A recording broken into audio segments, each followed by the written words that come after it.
right, 23 minutes before 9 o'clock. Thank you for tuning in. Beautiful looking Monday here in Ocala, Florida. We've got some news for you right now. We've abbreviated the news. We call the segment News Bites because it's our way of shrinking the news so that it's bite-sized. And it gives you an opportunity of listening to the news for just 23 minutes or so and catching up on most of the stories that are making the headlines around the world, the nation, the state, and even here locally when we have them.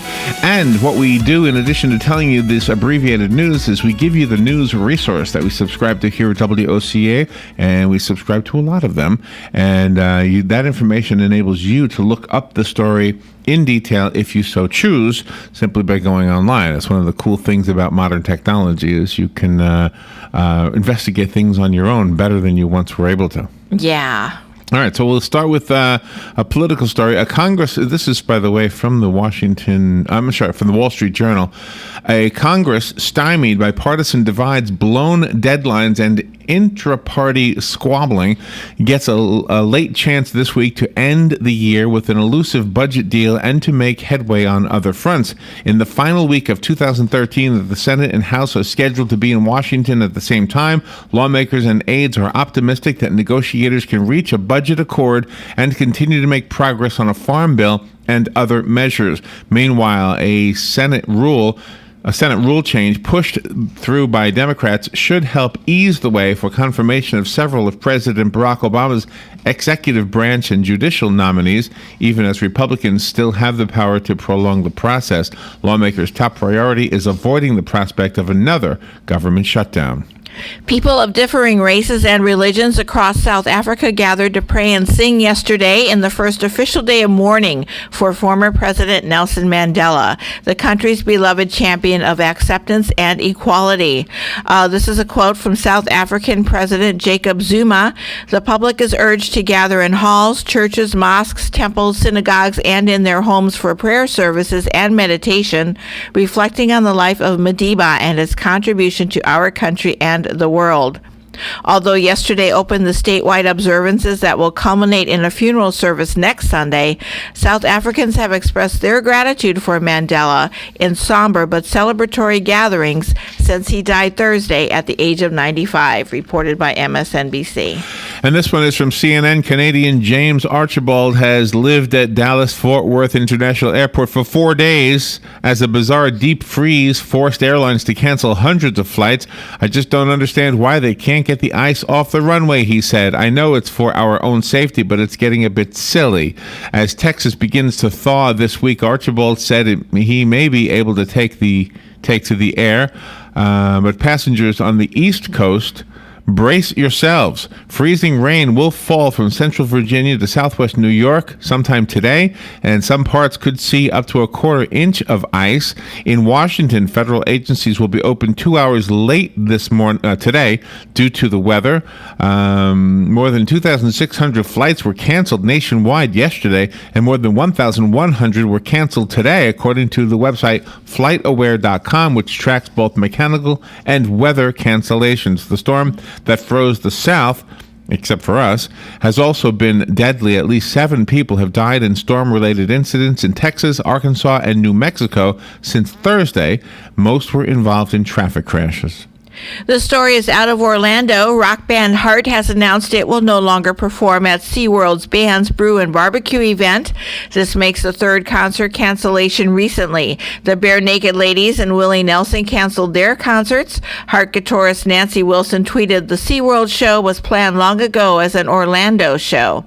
Had we known, we'd have said no then. We said no today. Love you all." There are petitions on the website change.org to urge bands to cancel their shows because of the documentary Blackfish, which criticized SeaWorld's treatment of killer whales in captivity.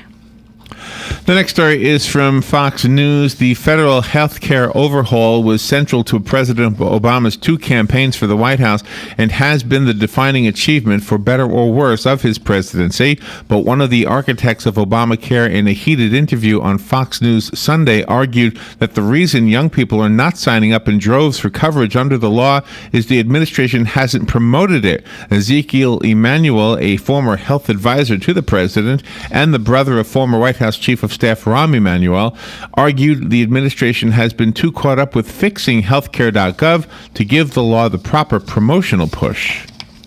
It was a clear day on the Atlantic this week with relatively calm seas when what appeared to be a buoy suddenly popped up from out of nowhere. The curious object bobbed about on the surface for a bit and then, responding to an unseen command, blasted a metallic device high into the air. Just moments after its launch, the device unfolded a pair of wings, gained altitude, and began to buzz through the sky. Taking live video for hours and sending it back down, American sailors hidden underwater in the USS Providence submarine. This week's launch of the experimental fuel cell unmanned aerial system was the culmination of a nearly 6-year effort by the Naval Research Laboratory to launch a drone from a submerged submarine. The buoy that floated to the surface, which contained the drone, was actually fired from the Providence's torpedo bay.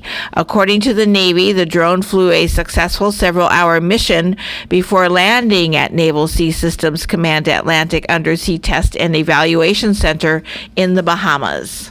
That's pretty cool. That's kind of cool. And the next one from the Associated Press, American Airlines has emerged from bankruptcy protection, and U.S. Airways culminated its long pursuit of a merger partner after the two completed their deal this morning to create the world's biggest airline. The merger survived a challenge from the government and criticism from consumer groups who fear it will lead to higher prices. It's the latest in a series of mergers that will leave 4 airlines controlling more than 80% of the U.S. air travel market, with more power than ever to limit seats and boost profits. American emerges from bankruptcy as American Airlines Group Incorporated and will mark a monumental victory for CEO Doug Parker and his executive team at smaller U.S. Airways, who convinced Americans' creditors that a merger made more sense than letting American remain an independent company.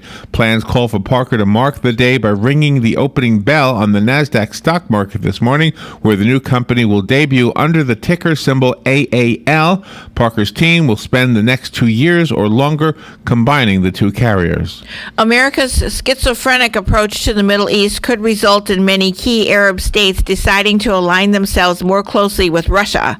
The rulers of Bahrain warned yesterday.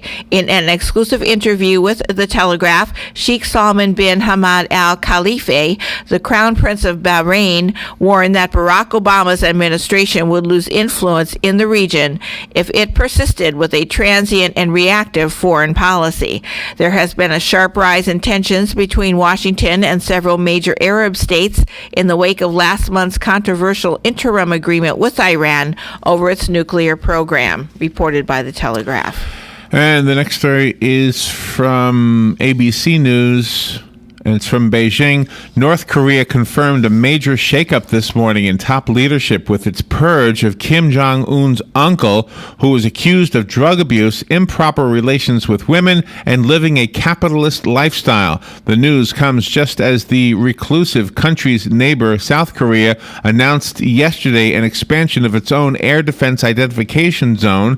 Seoul's new ADIZ now overlaps with airspace claimed by both Japan and China. Vice President Joe Biden conferred, according to a statement from the State Department, with South Korea on the expansion. Before the announcement, China has yet to respond. In North Korea, the shakeup revolves around the ouster of Jang Song-thaek.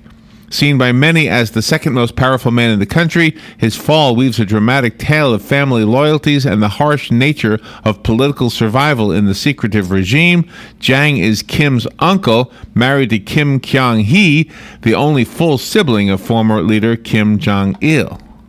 A 50-car pileup in Pennsylvania yesterday left one driver dead and dozens of motorists stranded on the state turnpike for hours in the middle of a major snowstorm.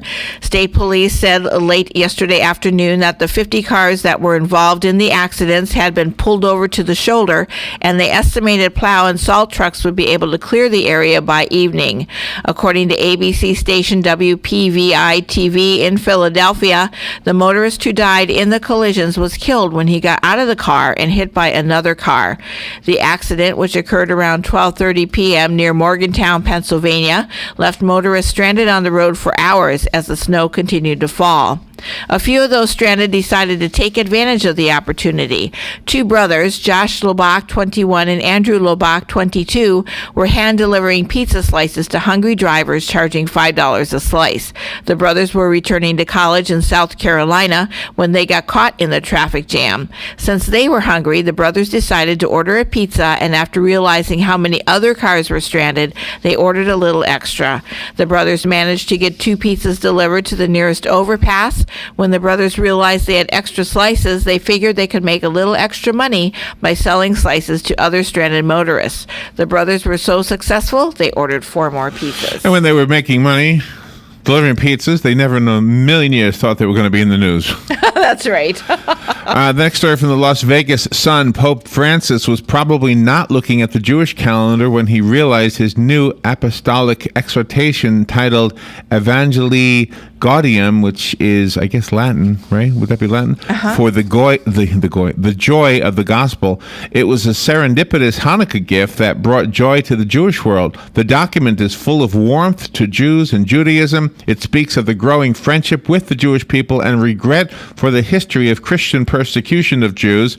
Of Judaism, he wrote, quote, "We cannot consider Judaism as a foreign religion, nor do we include the Jews among those called to turn from idols and to serve the true God," unquote. It confirms the continued contribution of divine truth that comes through the treasures of wisdom which flow from their encounter with his word, unquote. And that again from the Las Vegas Sun. Prime Minister Netanyahu said yesterday that he is ready for a historic compromise to end the Israel-Palestinian conflict once and for all, but stressed that peace is a two-way street. Speaking to the Saban Forum of the Brookings Institution via satellite link from Jerusalem, the Prime Minister asserted that the Israeli-Palestinian conflict is not the source of the Middle East problems. Offering a laundry list of problems facing the region, Netanyahu suggested putting the conflict in perspective, but said that peace was vital nevertheless, primary for Israelis and Palestinians themselves, referring to a final status agreement as a strategic goal of his office, reported by the Jerusalem Post. And this is from the Reuters news agency. An 85-year-old Korean War veteran held for more than a month by North Korea as a war criminal arrived in San Francisco on Saturday to be reunited with his family. North Korea detained Merrill E. Newman for crimes it accused him of committing during the conflict 6 decades ago. As a member of the U.S. Special Forces, he was released for humanitarian reasons after he apologized, the country's state news agency said. Newman flew to China, where he boarded an 11-and-a-half-hour flight home. His United Airlines flight landed at about 9 a.m. Saturday. U.S. and Asian index futures rose as better than estimated American jobs growth bolstered prospects for the world's largest economy. Australia's dollar strengthened versus the greenback after China reported the biggest trade surplus in 4 years, while the yen extended declines. Nikkei 225 stock average futures were bid at 15,580 in the Osaka pre-market, from 15,555 in Chicago on December the 6th. The gauge lost 2.3% last week to $15,299.86. Australian stocks gained after index futures from South Korea to Hong Kong rose. Standard & Poor's 500 index futures added 0.2% after the measure snapped a 5-day slump on December the 6th. Australia's currency climbed 0.2%, while the yen retreated a second day against the dollar and the euro. Gold and silver advanced, reported by Bloomberg. And the next story is from the ABC News Network. Again, a Georgia man is undecided about whether to challenge a state appeals court decision that he must pay his jilted former fiancée $50,000. Accused of breach of promise to marry, part of his defense was that he never said the words, "Will you marry me?" to her. On December 23rd, 2004, Christopher Ned Kelly, who works in IT, gave Melissa Cooper a ring valued at about $10,000, according to a court document. She accepted, and the two moved to a new home. Since 2000, Kelly had lived with Cooper, who also had a child with him. She says she left her job at his request to stay home and raise their child, and her child from a previous relationship, according to the documents. But after the proposal, she learned that Kelly had been in a 2-year relationship with another woman that began before the proposal. Wow. After Cooper confronted him, she agreed to stay with him because of his pledges not to see the other woman again and his promises thereafter to marry Cooper. But in April of 2011, when Cooper confronted him about a relationship with yet another woman, he told her that he wanted to be with that woman and that Cooper and the children should move out. Cooper was devastated by the development, the court's documents say. In response, Cooper filed a lawsuit of a number of claims, including fraud and breach of contract to marry. The Coweta County Superior Court awarded her $43,500 and attorney's fees of $6,500. He says he might pay it. Oh, what a hit soap opera. Yeah, man. North Korea has confirmed that Chang Sang-sak, a powerful uncle of North Korea's young leader Kim Jong-un, has been dismissed from his post. Mr. Chang had committed criminal acts, according to the state-run KCNA news agency.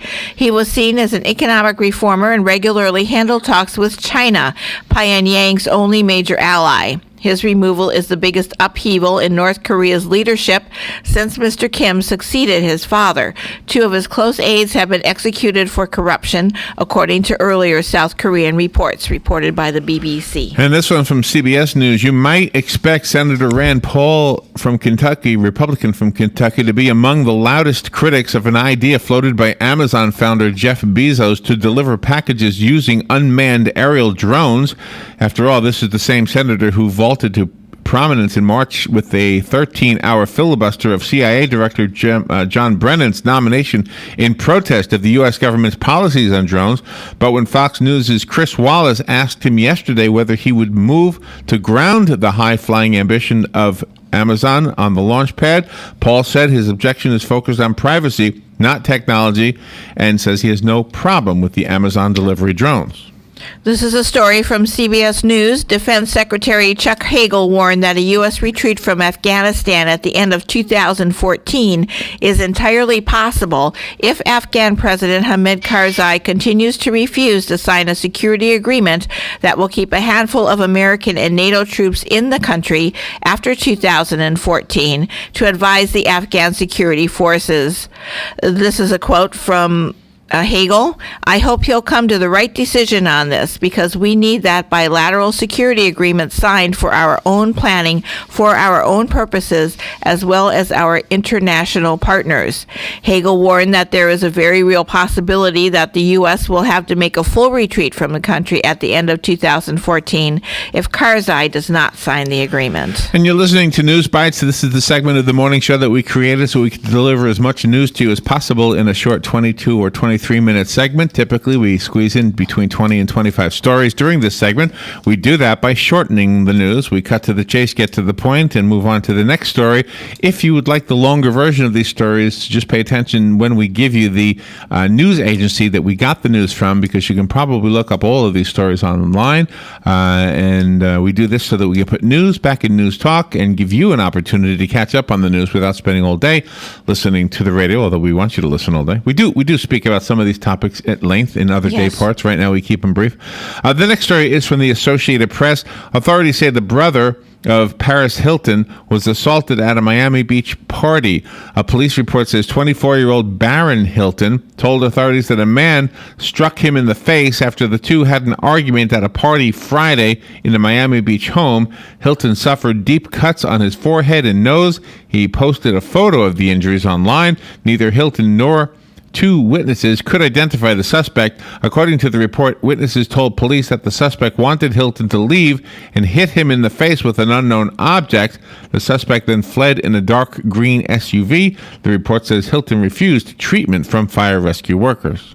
There is a rural community 30 minutes south of Providence, Rhode Island, that is a sleepy town of 6,000. They do not have a police department, and the only firearm violence tends to be directed at deer. Its biggest controversies usually stem from the local animal shelter or noise from the town pub. This town has become the latest place where officials are facing consequences for proposals to change gun laws. 4 of the 5 council members of this community are now the subject of a recall election to be held December 14th after they angered local gun owners and an idea to tweak the way the town issues concealed weapon permits. This is a quote from Councilman Bob Johnson. "It's frustrating. I'm a gun owner myself. My sons are hunters. I have no problem with the Second Amendment." He is a Democrat, and this has been reported by ABC News. And from the Associated Press, the High Line, a park that turned a dilapidated stretch of elevated railway on Manhattan's west side into one of New York City's newest tourist attractions, may have brought a different kind of a visitor, a cockroach that can withstand harsh winter cold and never before seen in the United States. Rutgers University insect biologists Jessica Ware and Dominic Evangelista said the species Planeta japonica is well documented in Asia but was never confirmed in the United States until now. The scientists whose findings were published in the Journal of Economic Entomology said it is too soon to predict the impact, that there is probably little cause for concern because the species is very similar to cockroach species that already exist in the urban environment. They likely will compete with each other for space and for food. That competition will likely keep the population low because more time and energy spent competing means less time and energy to devote to reproduction. Michael Scharf, a professor of urban entomology at Purdue University, said the discovery is something to monitor. To be a truly invasive species, the species has to move in and take over and outcompete a native species. There's no evidence of that yet, but that doesn't mean we shouldn't be concerned about it. My concern as a human being is if cockroaches can live in freezing cold temperatures, then there's no hope for us here. Yeah. It's that we're going to have cockroaches all year long. I concur. The Obama administration is mounting a determined bid to stop the U.S. Congress from introducing fresh Iran sanctions legislation that the White House has warned could hamper efforts to close a comprehensive agreement with Tehran. However, with expert-level negotiations due to begin in Vienna this morning, senior Senate aides said a bipartisan group of Democrat and Republican senators were 90% of the way to agreeing a text for new sanctions legislation. Under the plan being discussed over the weekend, Congress would grant the White House 6 months to conclude a deal with Tehran, followed by 2 fixed 30-day extension periods to clinch a deal if it was close, reported by The Telegraph. And that's all the time we have for News Bites. Remember, this is a segment that Robin and I do live every weekday morning between 8:35 or so and 9 o'clock. It gives us about 25 minutes or less, usually less, to bring you the news that you just heard, and it's a great way for you to get the word out about your business. Advertise on News Bites. We will read your ad live if you prefer, or you can have a pre-recorded ad that runs on your behalf, and you can advertise on any segment of the WOCA broadcast today. Just come in and visit with one of our sales executives at the Paddock Mall. They'll be glad to sit with you and explain how it works, how much it costs, and how it can bring business to your business. Make your dollars work for you by putting them to work so that we can help you get the word out about what you're trying to do in our community. Or you can call 732-8000 if you prefer. Robin, how many stories did we squeeze in there today? 23. Not bad, 23. No. That seems to be what we average. All right, we'll take a little break. We'll be right back.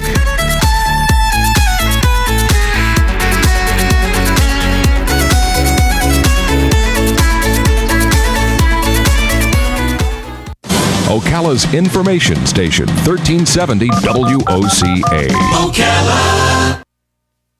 ABC News Now. I'm Karen Chase. It's a complicated commute for tens of millions of Americans. Traffic in the Northeast and Mid-Atlantic states is being slowed by snow and ice.